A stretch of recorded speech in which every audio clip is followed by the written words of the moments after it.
We can proceed.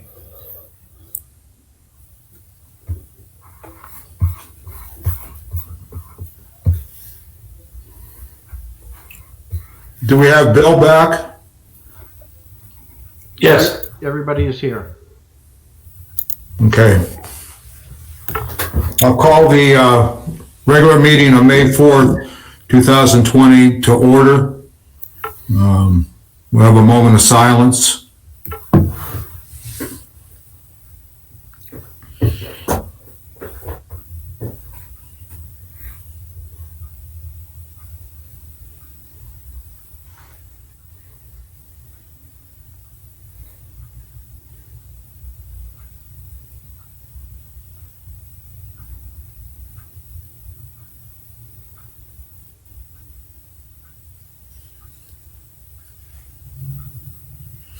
All right, Roger, do you have the national anthem?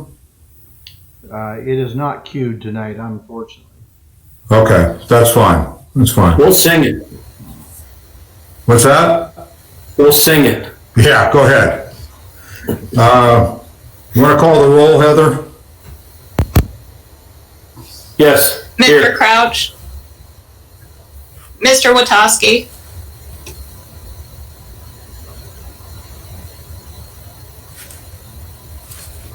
Sorry, I was muted. I'm here.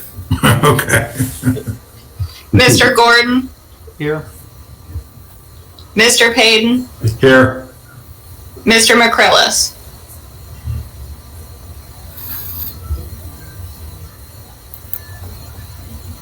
Mr. McCrillis, I think I was muted also. Okay. Here. All right. Any additions or corrections to the agenda? Anybody? I have Nothing. none. Okay.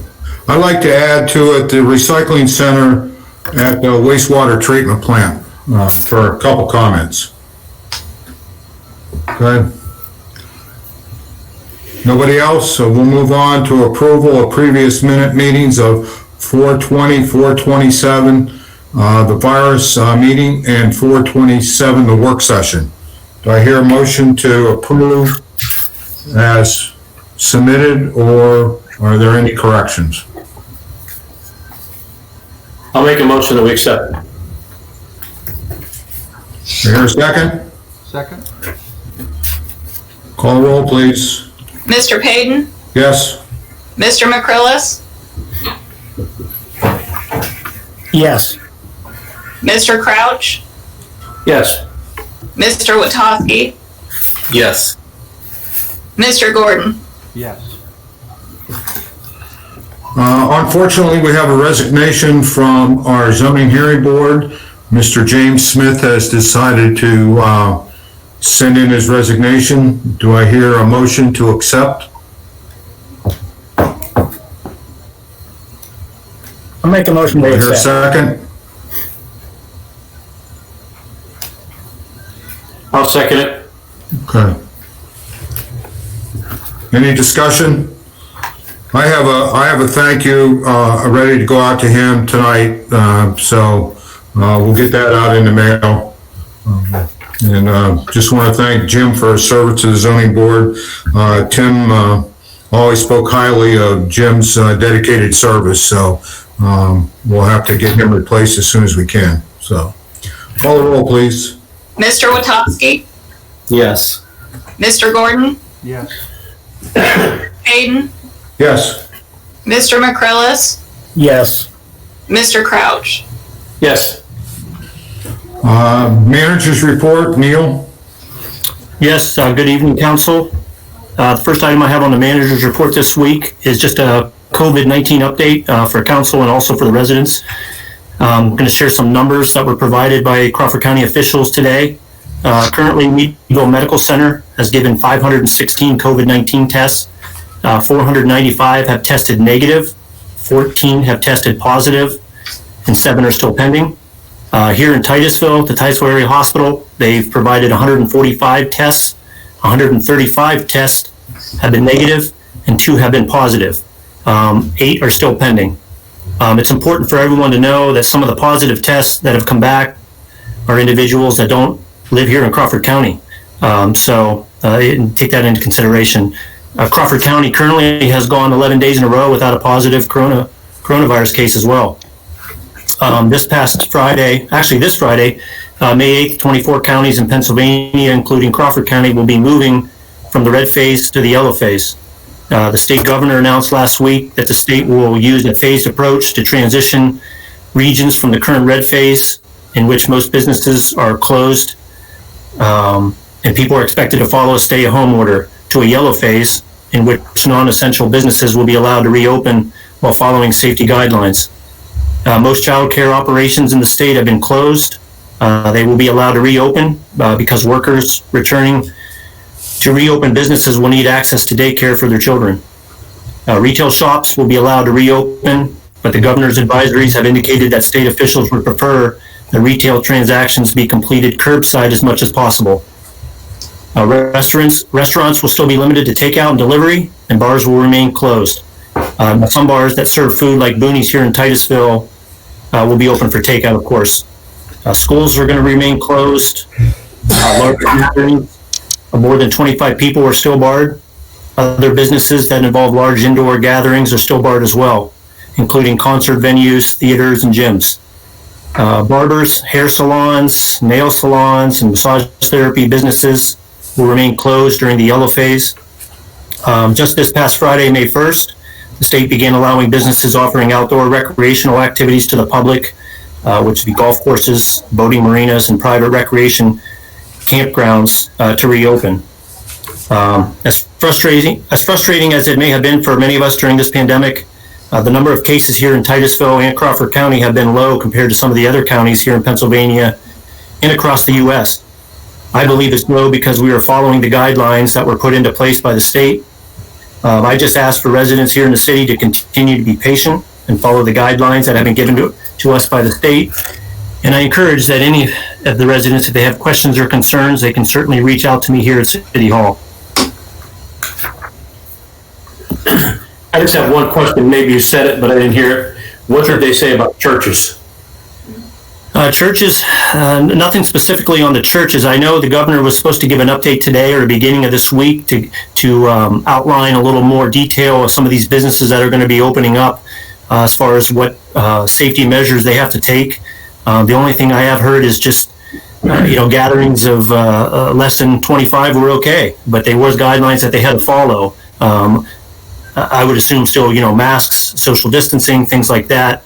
But I haven't specifically heard anything on churches as far as that goes. And I think this week we'll hear a little more detail as we get closer to Friday on, what exactly it's going to be and what guidelines we have to follow. Thank you. Okay, next item I have on the manager's report, I just want to give an update on the Diamond Street status, the demo that's scheduled. Titusville Redevelopment Authority is currently accepting bids until May 13th at 10 a.m. for the demo of 108-112 Diamond Street property. As of last week, there are around 16 bids. Once the bids close, the bids will be opened in a virtual public meeting and read aloud. The bids will be opened here at City Hall. That'll be on May 13th at 10 a.m., right at the deadline. TRA will review the bids, and the contract will be awarded to the responsible bidder submitting the lowest bid and meeting Redevelopment Authority approval process. The bidder to whom the award is made will be notified at the earliest possible date. The Redevelopment Authority will then issue a written proceed order to the awarding contractor, and the contractor must commence work within 10 days after issuance of the proceed order. The contractor must satisfactorily complete the work within 60 days after issuance of the proceed order. So that's kind of where we're at with the process. Like I said, the bids will close on May 13th, and then we'll go into the next step. Just a question, Neil. Sure. The CDBG money that is being used for this is from past years. That's correct. And those past years were administered by the city of Titusville. That's correct. They were not administered by the Redevelopment Authority. Yep, I understand what you're saying. My question would be if those monies were being administered by the city of Titusville, why is the city being taken away from the bid acceptance procedure? It would seem to me that,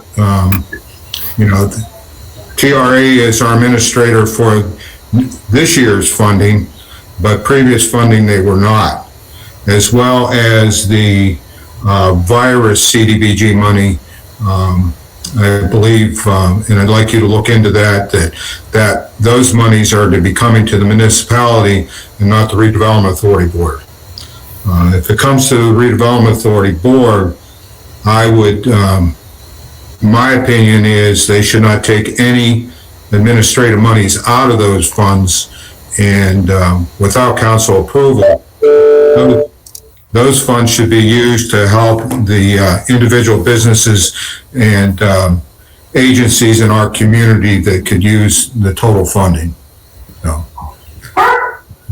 Okay, I will look into the, as far as CDBG funds for the Diamond Street demo, being, from previous year when the city had CDBG. I'll talk to the redevelopment authority and get you an answer. Okay, appreciate it. Yep. The next item I have on the manager's report is an issue down with Public Works, the pump station. There's a pump station on Bank and Allen Street, has been having issues. Last week, the alarm was tripped due to a high flow at the station. An electrician was called to troubleshoot the problem, and it was determined that the alarm float went bad and pump one wasn't working properly. The wastewater treatment plant crew pulled the pump last Wednesday and confirmed it was beyond repair. I will tell you that pump one is 33 years old. Pump 2 is the new one we put in about a month ago, if you recall. And pump 3 was rebuilt about 3 years ago. Pump 1 is smaller than pump 2 and pump 3. Scott from wastewater treatment plant got quotes on the new pump. The exact same size pump was quoted at $3,575.63. Pump 1, I will tell you, was undersized and had trouble keeping up with the flow. It was thought that a larger pump would be more efficient and better suited at the pump station. A pump double the size has been suggested by the wastewater treatment plant crew. Wastewater treatment plant received 2 quotes for the bigger pump. For pump 1, one quote was $4,665.36, and the second quote was $3,943.49 with free shipping. So for $400 more, we're going to get a double the size pump that will be more efficient and able to keep up with the flow. So if council has any questions in regards to the pump station. Anybody have any questions? How long will that take to install? Well, we just got the quotes towards the end of last week. I have to check and see what the status is on how long it would take to install. So I can't really give you a definite answer on time frame. Okay. What type of work will be done in the pump station if we go to a larger pump? Is there any anticipation that, connecting this pump to that's going to be larger may require some additional interior work as far as piping and so on? Yeah, I'll check with Patrick on that. I know the existing pump 1 was 2.8 horsepower. This one would be 4.5, almost double the size. So I'll have to get with Patrick and see as far as, if bigger lines are needed, things like that. It was just recommended by Patrick and the staff down there by going with a bigger pump, it'd be more efficient and the flow would be better. I will get with Patrick and see. He didn't seem to think there was going to be a major problem by doubling the size of the pump, but I will confirm with Patrick on that. The other question I would have is, we never have right at our fingertips the bidding process for, what dollar amount do we have to look at for proper bidding, or just do we need to receive 3 quotes, just verbal quotes, if it's under 10,000 or under 5,000? I just want to make sure that if we're receiving quotes, do we need another one? Or sure, I'll confirm with our finance on what value. Off the top of my head, I keep thinking it's anything over 8,000, but I'm not 100% sure. I'll double check on that. I know we had talked about it in the past. I'll confirm with that. I do know we have 3 quotes right now on this pump. We did get a quote on a pump the same size, and I do have 2 quotes for a bigger size, double the size for that pump. So I'll touch base with Patrick and also with the finance department here and verify. What's council's pleasure? Well, I certainly like the sounds for the slight dollar difference of the larger pump. It'll last longer, probably. Neil, would you be able to get everything in line so we could vote on this on Monday, next Monday? Get us, does anybody have an objection with Neil going with the larger pump? No, I have no objection to that at all. Okay. If no objection, Neil, what we'd ask you to do is tighten the numbers up on a larger pump. If there's any work that's going to have to be done inside the pump station, or can we just drop a new pump in? So if you can get us total cost and put it on the agenda for next week. I sure will. The sewer probably won't be needing to run a lot. It's supposed to snow, so. All right, thanks, Neil. Yep. And the last item I have on the manager's report is just an update on the high school graduation. The city is currently working with the school district on plans for this year's graduation in June.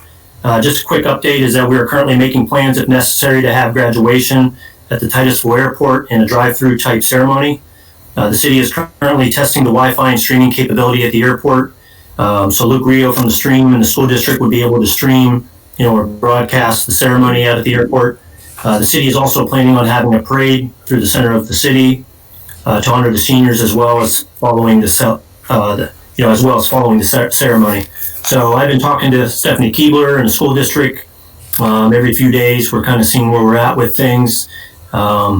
The graduation is scheduled, I believe, right around June 5th.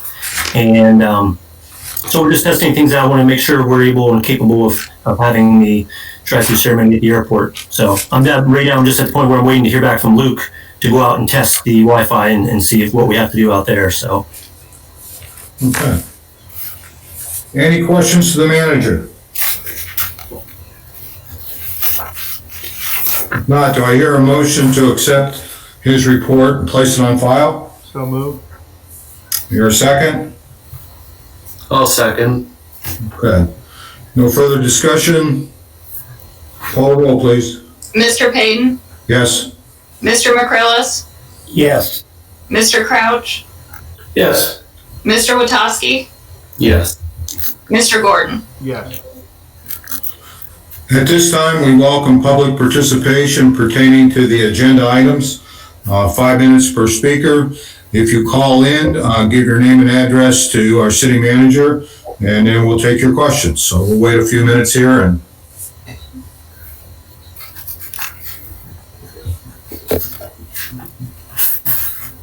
And just a reminder that number is 827-5300, extension 100. thank you, Roger.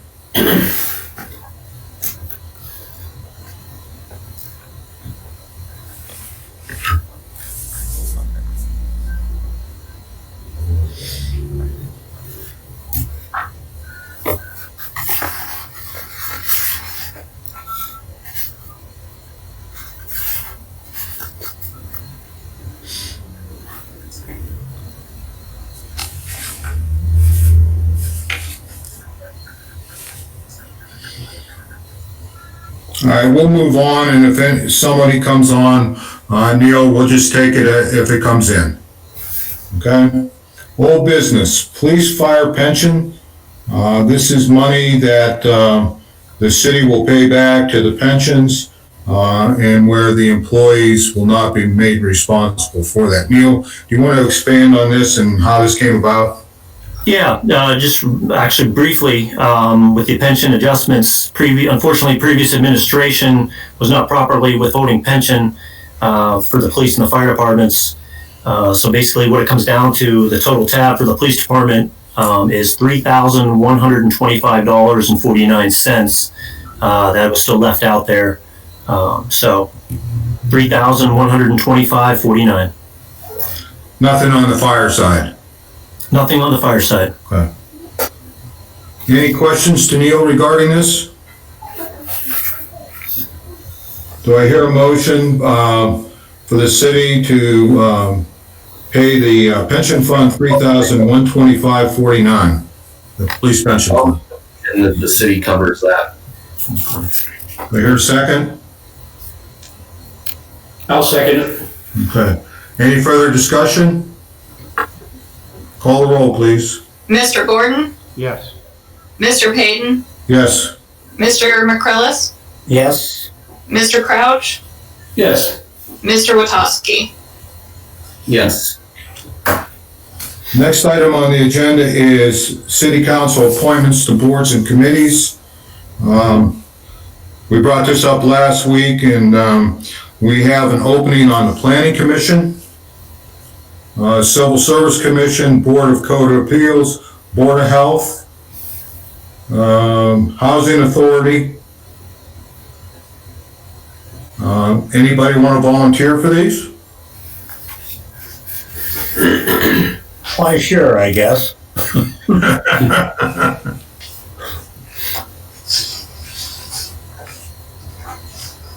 I will volunteer for the housing authority.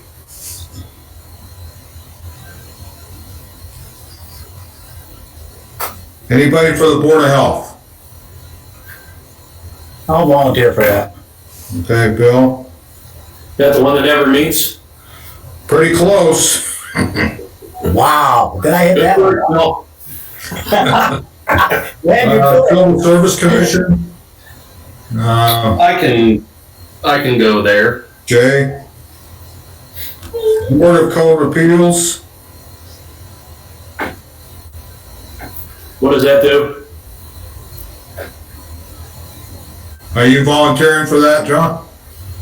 What do they do? Hear appeals regarding building code infractions, I would surmise. They don't meet on a regular basis. Yeah, I'll volunteer. Okay. And the last one is the planning commission. I could volunteer for that.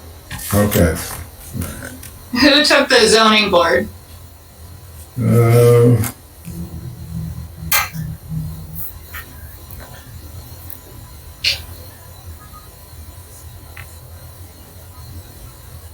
I will. I think the zoning board, isn't that where Neil goes to? No? No? All right, so do I hear a motion You don't want zoning board, Danny, I'll take the zoning board. Okay, Bill, you got it.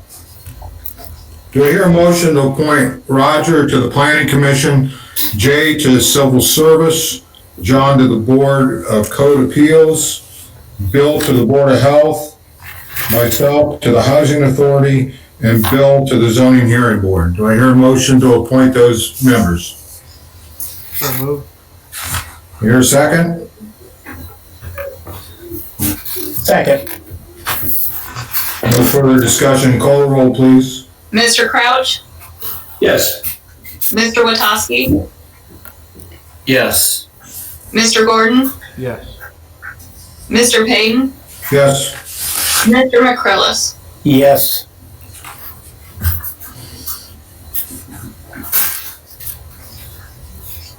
Resolution, new business, resolution 16 of 2020.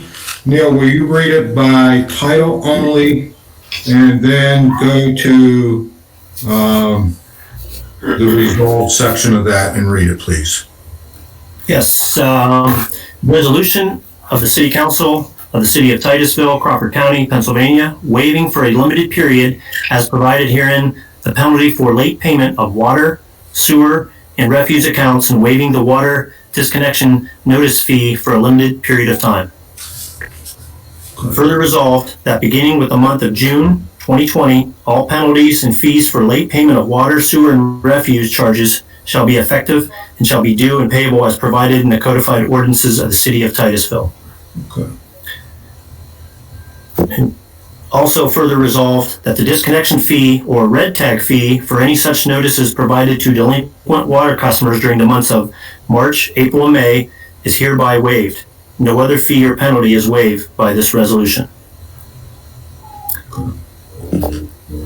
And also resolved that the penalty of 10% on water, sewer, and refuse service accounts unpaid after the due date for the months of April and May 2020 only is hereby waived. No other fee or penalty related to water, sewer, and refuse billings is waived. Any questions? My understanding, we're still gonna red tag though. That is correct. Okay. Any questions on resolution 16? One question I have we determined whether the loss of revenue from this action can be recovered through the CDBG CARES grant? That is something that I have been working with Lori from TRA in regards to getting guidelines on what is covered for the CARES Act. Still awaiting those guidelines to see what's covered. I'm actually working with other agencies on other matters to see what's covered. So this is one as well that we can add to the CARES Act and see if it fits in the guideline to recoup some of the money, for sure. This is why I think it's essential that Neil find out exactly on the CARES Act where those monies are going. So we get a clear understanding of where they can be spent. So.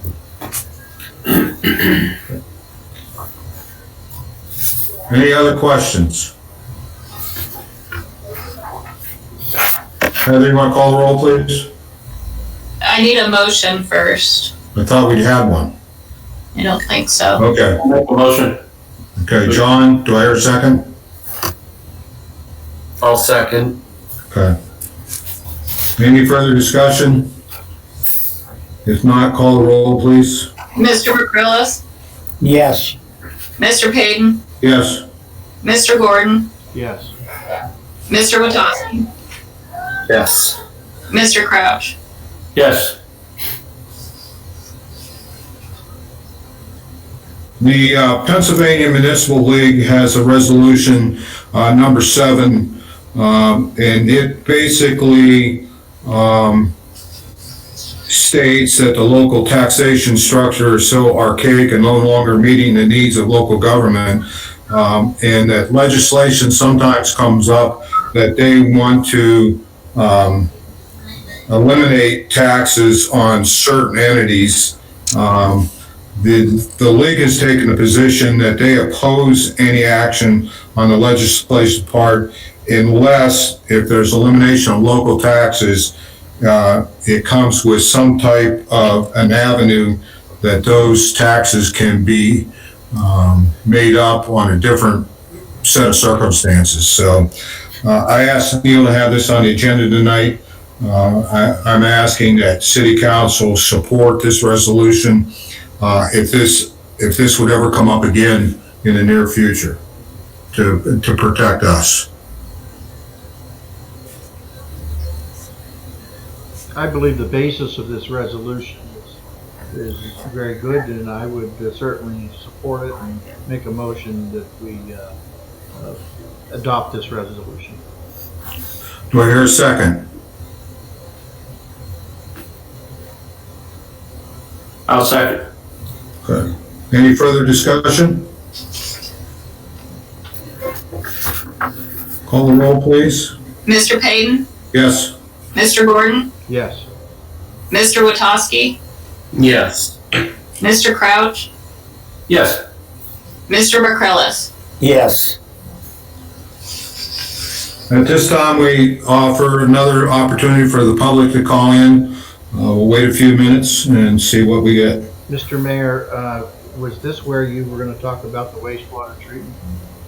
Yeah, I could, or I was kind of holding on until comments under mayor, but I can do it now. Oh, okay, no, I just wondered where you didn't want to. Make sure I didn't forget it. Yeah.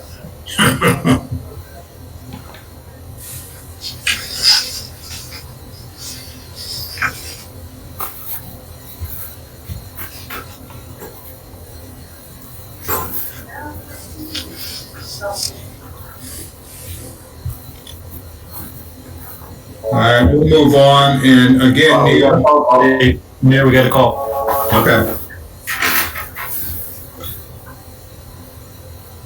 Hello, caller, are you there? Okay, hang on 1 second here, put you on speakerphone. I'm just gonna ask you for your name and your address, okay? You there? Are you there? Yes, Okay, if you could just state your name and your address? it's James Elliott, 306 North Franklin Street, the city of Titusville. Go ahead with your question. Yeah, my question is, how much will the city, or how much is the city projected to lose from the resolution number 16?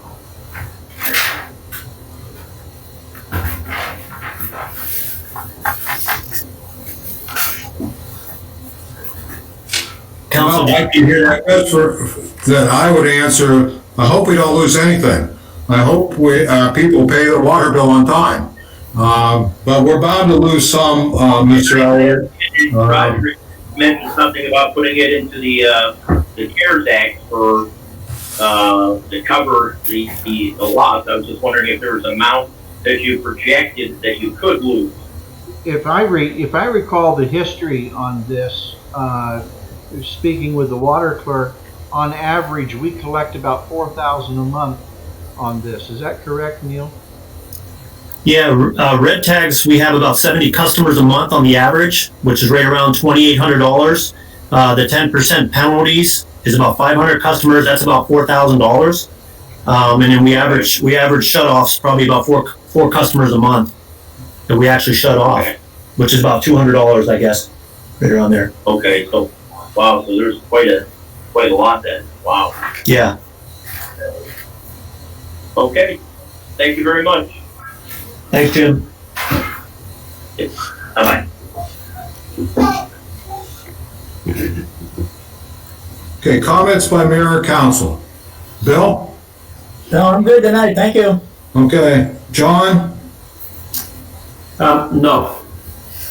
Okay. Jay? Yeah, I'll talk on something real quick, and it has to do with what you're going to talk about, Denny. But I received a phone call over the weekend from a citizen about pertaining to Mr. Elliott's question from last week about what was the dumpster located down at the wastewater treatment plant. And this citizen had a situation last year where they, like so many others, were under the assumption that they could take refuse down there and leave it. An issue came up with a city employee who I guess got firm with them at the time, and then also proceeded to involve our local law enforcement agency in investigation. Really found nothing out, but I think based on what you're going to address as well, I think we might need to look at any of these city properties where the public can do something. We may have to make some type of an official posting at any of these locations that clearly defines what's permitted and what's not permitted, to make things easier on our city employees, to make things easier on our residents, just to make sure that things are clearly understood. Okay. Thanks, Jay. Roger? I have nothing to add. Okay. Just taking off of what Jay had to say, Saturday I went to that site because my wife worked all day cutting brush in the backyard and I had to get rid of it. So when I went down, I went to the brush pile, which is clearly marked brush. Behind the brush pile, someone tore a deck off their house and left the deck there, stairs and all. I came around the corner to the dumpster, and the dumpster was probably 99% full. And I sent pictures to each council member today, hopefully you received them, of what was in that dumpster. I called Roger this morning and asked if he could take a short ride with me. I took him down to the dumpster. The dumpster from 99% full was now at about 105% full. With interior doors, clothing, residential garbage. There was actually a bag that I opened with my gloves on, and I'm not here to hold up what I pulled out of that bag, but there were fish guts, pieces of fish. I did secure names of 3 individuals who have dumped there, and a city employee pulled in while Roger and I were there, and I asked him what the dumpster was for. Basically, that dumpster is for our city employees when they open a bag of leaves to put the bag in. Well, if that's what we're doing, I don't think we need a roll-off to put bags in. The other thing is, I guess my suggestion is that we need to set a standard rule of thumb, what can be taken down there, when it can be taken down, and signs will not correct the issue. These people are going to dump whatever they want. They're coming in at night. The gates are open 24 hours a day, 7 days a week with no supervision at all. I believe we need somehow a structure to monitor who goes in and out, whether it be with cameras, whether it be it's open during normal business hours, whether we have an employee work Tuesday through Saturday, and he works at that facility on Saturday. Just because 1% or less of the population is ruining the opportunity for everybody, I don't want to go back as the last administration did, and because 1 or 2 people did something wrong, they shut everything down. I think it's a good place for people to get rid of leaves and get rid of their brush. If we want to take building material that we can burn, I think that needs to be established. And we're also getting overrun with concrete. Roger and I talked to the employee that came down, and he's been with the city for 30 years, so he's aware that somebody can come in, grind that down for us, and that would make a nice roadway down there where people aren't driving through 6 inches of mud. Roger and I left that facility and we went down to the proposed new facility and tried to imagine what we saw at that facility. And Roger, you can correct me if I'm wrong, but I think both of us agreed that under no circumstances should an operation like that be the first thing that you see coming into our community. I think not only would it be an eyesore, I think it's also an environmental liability to our water department and our water supply. Yes, yes. I think that we should have the city manager and the public works director, before he leaves, come up with a plan to operate that so people can still use it. But I would close those gates sometime after normal work hours, so it's not a free fall down there. So, are there gates currently down there? What's that, Jay? Are there gates currently down there? There's the main gate. There's a main gate that you come into, and then there's a secondary gate where you can't get into the sewage plant. But it's open 24 hours, and like I say, there's cardboard all over the place, training wheels, shoes, microwaves. It reminds me of the city dump. several years ago. And I don't think there's a need to have a roll-off. If we're just getting rid of plastic bags, we could have a small dumpster with a lock on it. So I would ask we come up with some type of a plan, but until that plan is completed, I would suggest that the gate be locked when the wastewater treatment plant employees go home. Any place, just a comment, any place I've ever lived, besides Titusville, they have county dumps where you can take stuff. And they all have hours of operation. Right. So that would be perfectly within the bounds of normality for us to have hours of operation. I like that. And I want everybody who's listening and whoever reads this in the paper tomorrow, that I'm not suggesting that we close it. There's a need for it, but there's actually people out of town dumping in there. And if you read the first sign when you come in, it's for residents only. So signs aren't going to cut it. So just my comments, guys. You know, Ed, I think what I'd like to see is them go back to the way it used to be, leaves and brush only.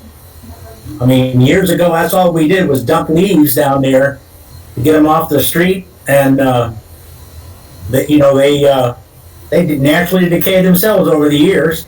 Yeah. And brush, but nothing else. No plastic bags, nothing like that. That's Right. not good. Is there any sign on the gate that says when it'll be closed already? What's that? Are there signs on the gate that says it'll be closed like at 8 p.m. or something? No, the gates right now, John, are open 24 hours a day. Okay. Okay? And, contractors can go in and dump concrete. It says no contractors, but there's a lot of concrete down there. Okay. Okay? Well, if we go by what Bill McCrollis said tonight, Councilman McCrollis, what do we allow down there right now in addition to leaves and brush? Just the cement? As far as, now, Allowable. what's that, John? What's allowed, not what's there. Well, what's my understanding, and Neil would have to find out exactly, but my understanding that it was brush and leaves. And they were allowing contractors to dump concrete. Now, the city dumps concrete down there also when they're doing sidewalk, like the curb cuts, etc. But there definitely shouldn't be residential garbage from someone who lives on Perry Street. We had originally thought it might be a landlord that somebody moved out and they were cleaning up, but that still doesn't account for, residential garbage. No. That you can put out at your curb. Most of the things that we saw in that dumpster today could be put out at your curb and the refuse company would take it. So, I don't know what council's pleasure is, but that's my comments for tonight.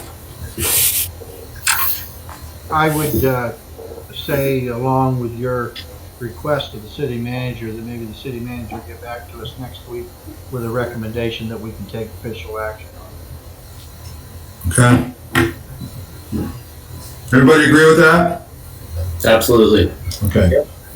Any other comments? I hear a motion to adjourn. I'll make the motion. There a second? Second. Okay. Call the roll, please. Mr. Gordon, Yes. Mr. Payton, Yes. Mr. Acrylis, Yes. Mr. Crouch, Yes. Mr. Witowski. Yes.